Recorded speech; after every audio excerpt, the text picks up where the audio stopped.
Hi, you you've tuned into CKUW 95.9 FM here in Winnipeg, Manitoba. You are listening to Truth Before Reconciliation. I'm your host, Tammy Wolf. I have a really great guest with me here today, Shavon Sinclair. I'd like to welcome you. She is from Dayrock Consulting, and she is going to have a conversation with me today about reconciliation. So I'd like to welcome you, Shavon. Did you maybe want to start with introducing yourself for the listeners out there? Sure.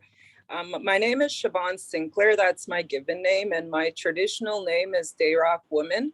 I am from Hollow Water First Nation, and I am very proud of that. I am an Anishinaabe. Awesome. And so I thought maybe, it's so odd how our paths crossed and we've kind of come to today for you to be on the show. We actually met by chance and just kind of getting our pretty nails done at the salon, and had a really great conversation based around indigenous people, the work that we do. We both found out that we're both consultants, and we do a lot of the same work in the community. So I thought maybe we'll start just kind of talking about some of that work, some of the things that you're doing, and maybe how you got into that line of work. Well, how I got into that work with consulting was, it really started from my uncle, Neil Bushy, and he approached me with a project that would lead me into looking at First Nation governance. So I really didn't know what I was getting into. However, I just took the ball and ran with it. And my first community that I've ever worked with was Shamattawa First Nation. And it was a real experience because of all the stigmas attached to the community. And that really impacted me because I knew that we had similar histories, but different histories, if that makes sense. And I also knew too that I wanted to find a way to support communities to better myself, but also to support the communities. And my uncle suggested that let's set up a women's consulting firm. He asked me. So I took the initiative. I allowed him to help me through that. But as a consultant, my uncle gave me a very strong message. He talked to me about, as a consultant, he said, a lot of First Nations are overstudied. A lot of First Nations receive funding for health, mental health, education, and governance. Right.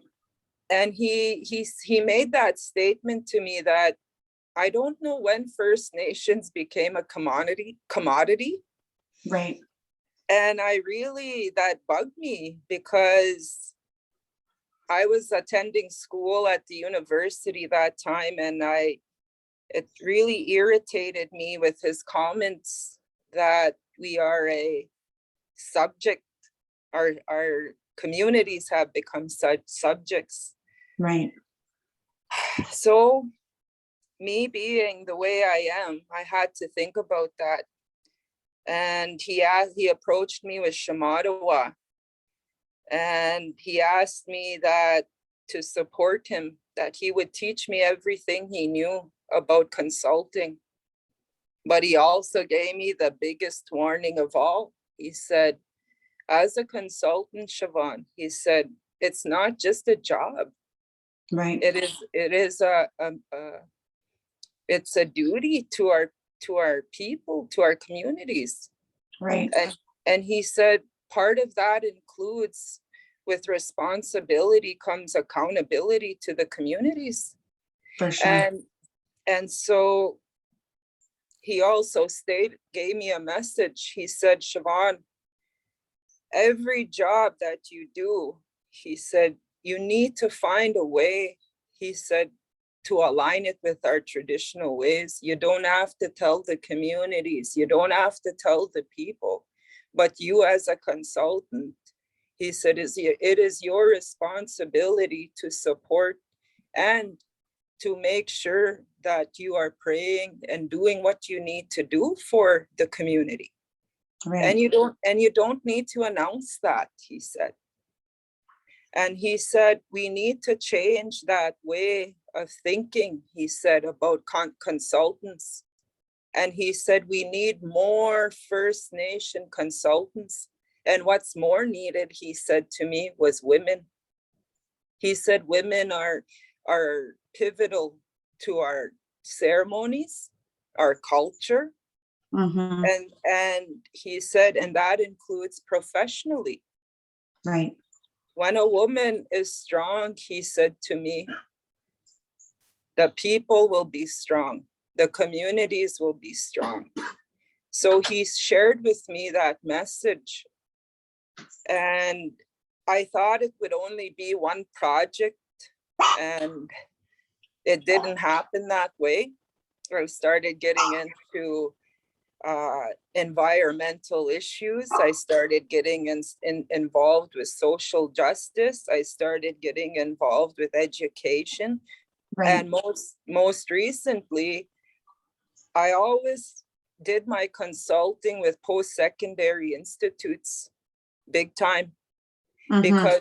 because I knew that we needed to find a way to ally ourselves with academia. Right. We needed to find those parallels, so that way we can demonstrate our own strengths in their context, if Right. that makes sense. Mm-hmm. So that is how I really started getting involved with consulting and research projects with different institutions.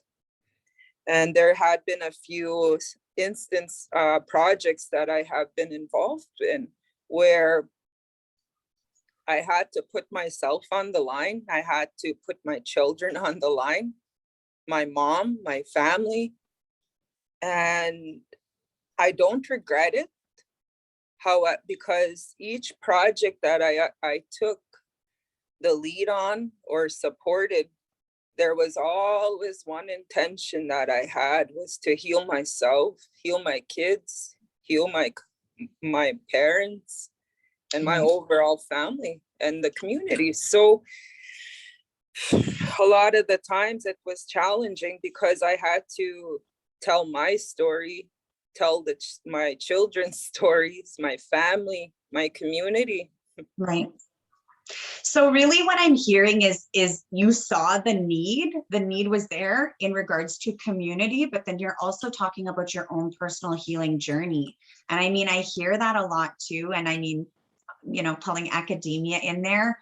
Yes. I'm in academia, I'm a consultant. I really feel like our stories are so parallel, right? And I mean, that's really why I do this show here, Truth Before Reconciliation, is because I feel like it's my responsibility, right? Like I feel like it's my give back to the community in order to educate, especially like because I mean, I guess because I'm a teacher, right? So that's where I do feel like I can give that away. And I mean, in regards to your healing journey, I guess in paralleling the work that you do, I know that we had talked about ceremony and you had talked a little bit about how I guess maybe you incorporate that or you bring that in. I don't want to say to bring that into your work, but I mean, it's almost like you have to encompass that piece because that's who you are as an Indigenous person, right? So did you want to maybe speak a little bit more about that? Absolutely. When I first started my healing journey, I was so gung-ho. I was young. I had so much energy, but I also started my healing journey, and the healer that I work with, you know, he really taught me so much, but I was very stubborn too. He always said to me, you know, ceremony is what will heal you and what will heal the people you work with. But it is up to you, he said. They come to you, so it is your responsibility to support the people and the communities. And and then again, he said, lodge, ceremony. Right. So he really worked with me and continues to work with me on that. And I always keep ceremony a part of my life. And I don't promote it with my work. Right. However, when we talk about building relationships and aligning our work, our healing with communities and people, you have to have that support. Right. And you need that ceremony. And for me, as a consultant and an activist in some way, I never forget about that ceremony, because it helps me and it helps the communities. And Right. I've been seeing it firsthand, and I get so proud of the communities when I see the outcomes of people gathering. It could be an issue of language, it could be an issue of education, it could be an issue of truth and reconciliation. Right. You know, and what happens is that collectively the communities and the people gather. If there's a common topic or a common goal, they'll put aside all of their differences and they come to that table as one. Right.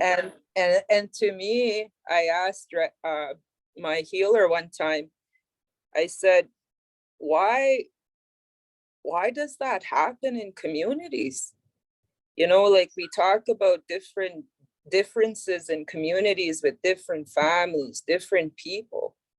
But when a community comes together and with common goals collectively, that goes out. And Right. he said to me, why do I tell you to come to ceremony, to bring it to the lodge? Because you're seeing it firsthand, he said, how ceremony brings people together, whether we know it or not. Mm-hmm. So, Definitely. so that's really how, like, for me, every project I do take it through ceremony, and I do take it to lodge, because I am only one person. Right. And not one person can do it on their own. You need people, you need the communities, For and sure. you need the outside world too. So Definitely. for me, that's what I keep in my life, and I don't promote it within communities, but there has been some interest, a growing interest, and it's really beautiful, because sometimes through my work, I'll get to support some other allies to ceremony. Right. And then we build from there, and we keep rebuilding and building and building. And then and it seems kind of eerie too, because through that process, you really do become a family. You really do.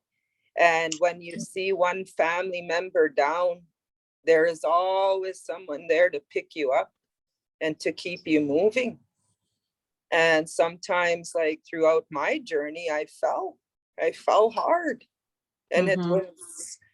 it was my different ceremonial family, different allies that came to pick me up, dust me off, take me back to ceremony. So for me, when we talk about this truth and reconciliation, I truly believe ceremony will support us through that. And I'm not just saying traditional ceremony, because the way I'm taught is that healing, there's only one God, there's only one creator, and all our prayers are going to one place. Right. And see, that's why I think I love my ceremonial family because we are truly a vibrant and diverse group. Mm-hmm. And like I said, through my work, a lot of different people and communities are represented in that circle. So I'm For really sure. happy of that. And again, I always say that we have to, it's hard being a First Nation person because we have to align our lives with the outside world and then For within sure. community. And that's a challenge. And I know that Balance. that's what attracted me to you and your work, because I was like, wow, this young lady has went so far in her education and is doing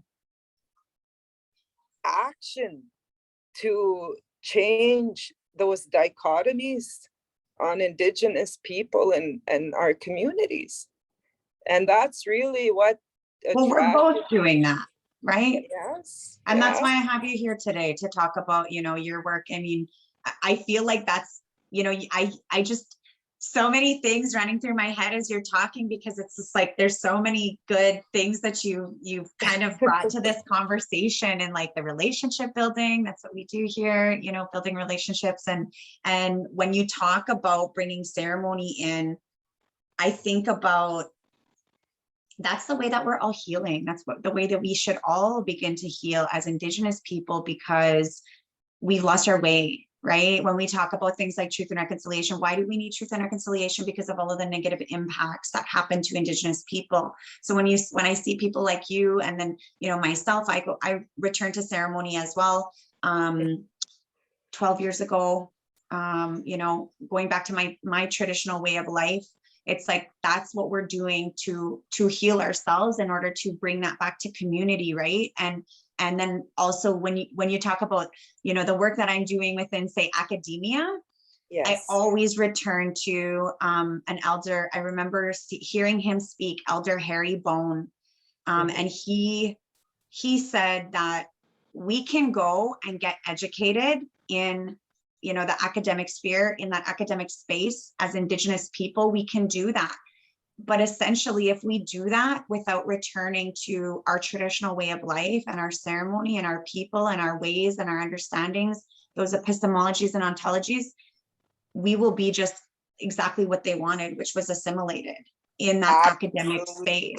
So we need that balance. We need to bring those two things together and really start to change that narrative, right? And I feel like that's the way, I mean, I think that's why we came together, right? Yeah, like, felt like these two women need to meet each other, and you guys need to do some work to figure things out, right? Absolutely. And meeting you really, like, I was feeling really down and questioning what my work, my activism, and when I met you, it woke me up again.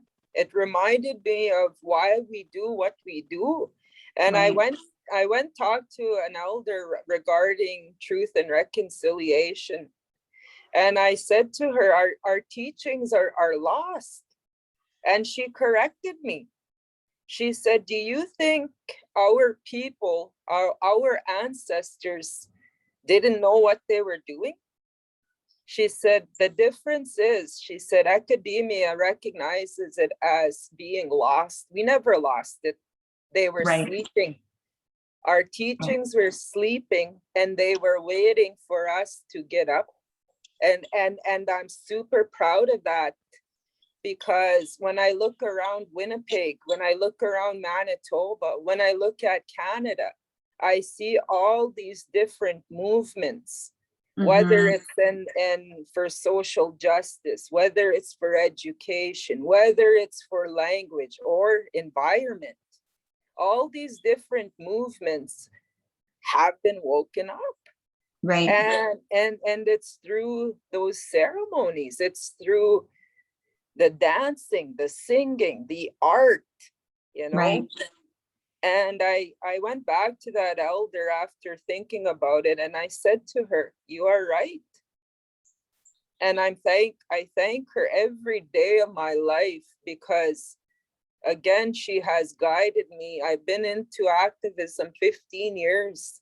That's a long time. And she never left my side.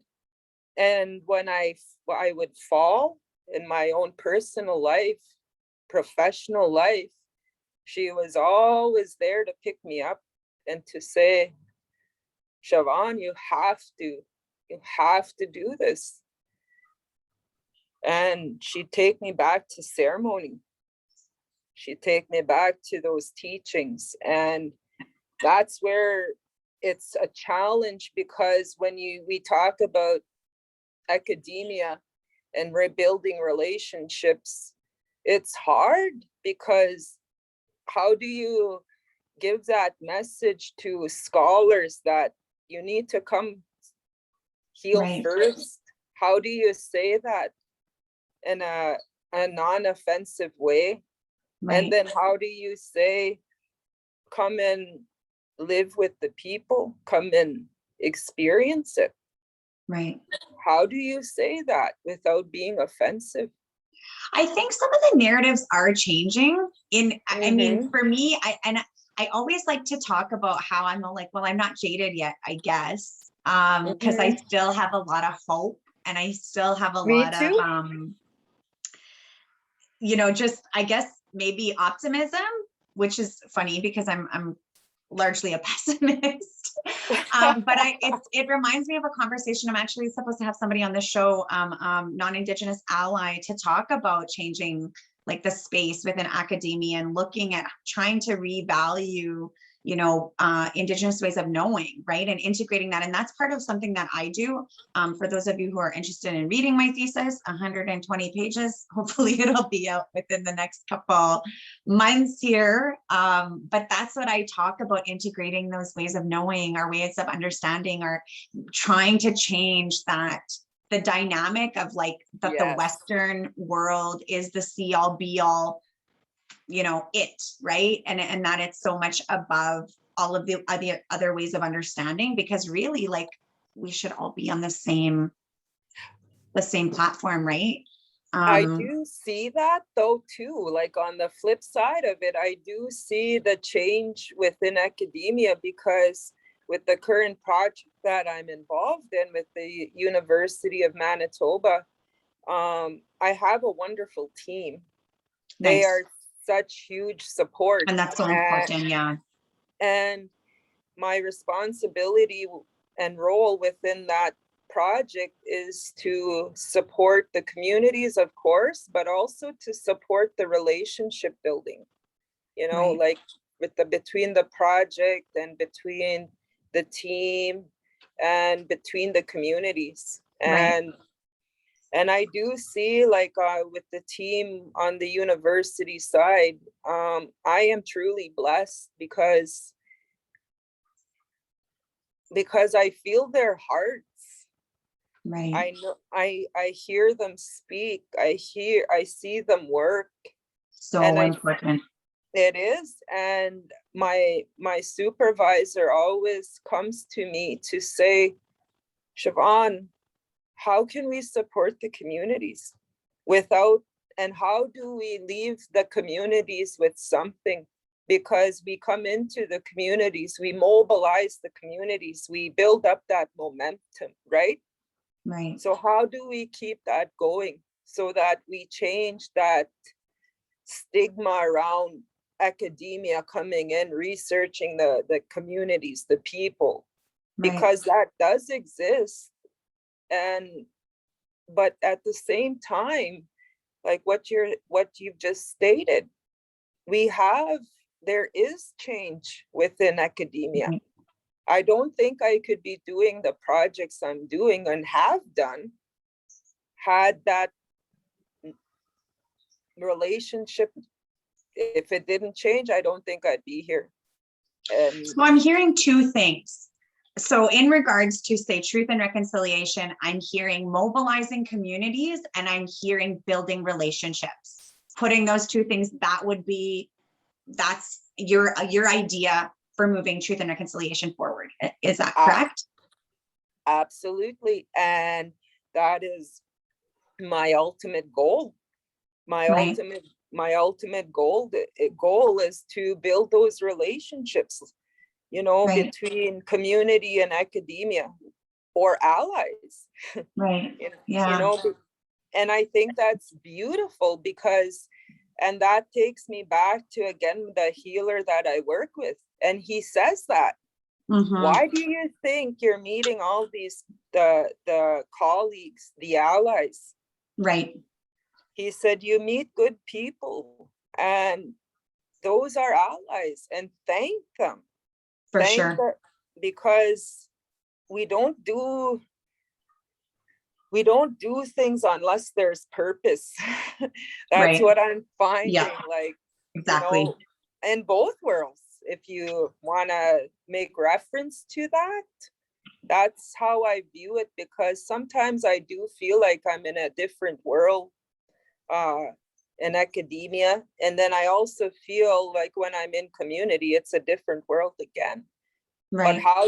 how do you bring those two worlds together to have truth and reconciliation? And for me, it's projects. For me, it's putting a project there that has one collective goal.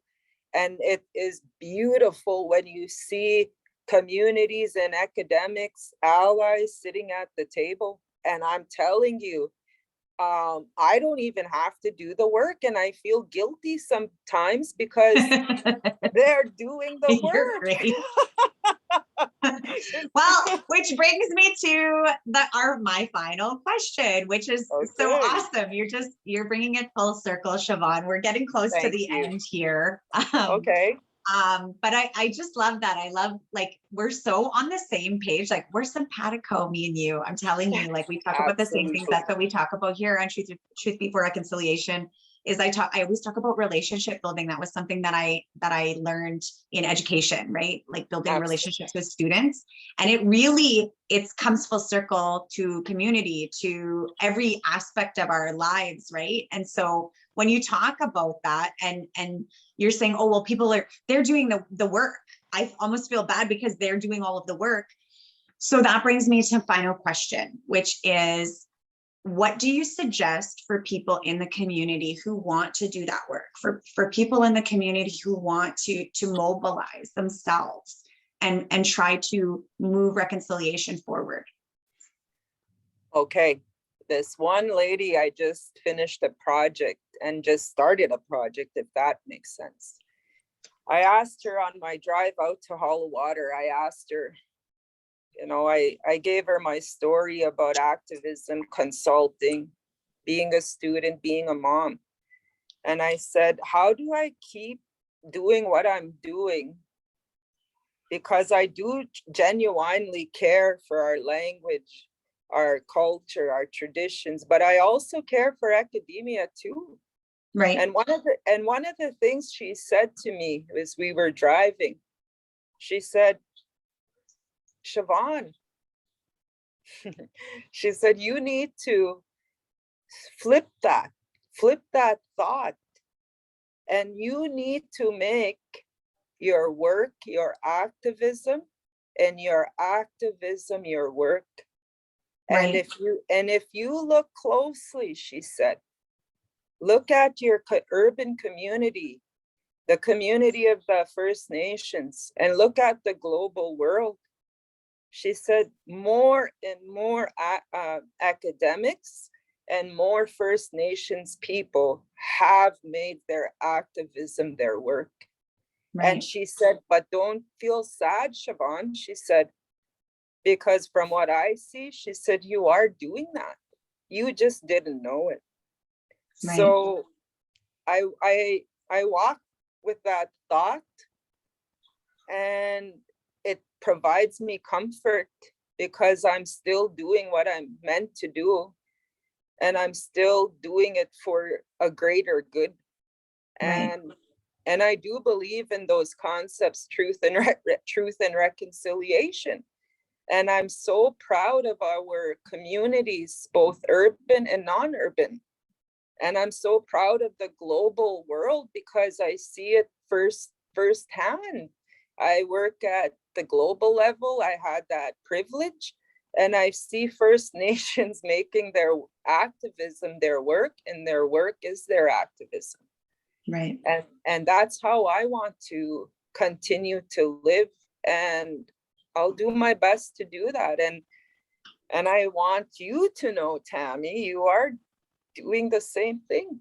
And I'm glad that we understand that about each other. And I'm glad we crossed paths. And I hope that we continue to keep doing what we're doing in our own way, you know? Thank you. Thanks so much, Shavon. So, I mean, I guess just to wrap up that thought would be just get out there and whichever line of work that you're in, try and make your work, your activism. So trying to make that effort, whatever effort you can move forward with in regards to truth and reconciliation, just try and get out there and do that. Yes. And if we go ahead. Oh, so I was just going to wrap up the show. We are close to the end here. So I did want to thank you, Shavon. I wish that we had more time. I always wish that we had more time. Half an hour really isn't very much time to really like dig deep into the issues and talk more. But thanks so much, Shavon. So, and I thank you too, Tammy, for having me. Hopefully we can have you back again in the future, because we have so much more to talk about. So this was Tammy Wolf with my guest Shavon Sinclair here on Truth Before Reconciliation. Thank you so much for tuning in to Truth Before Reconciliation. You're listening to CKUW 95.9 FM. Please do come back next week, because we will have another great show for you guys. Thanks so much.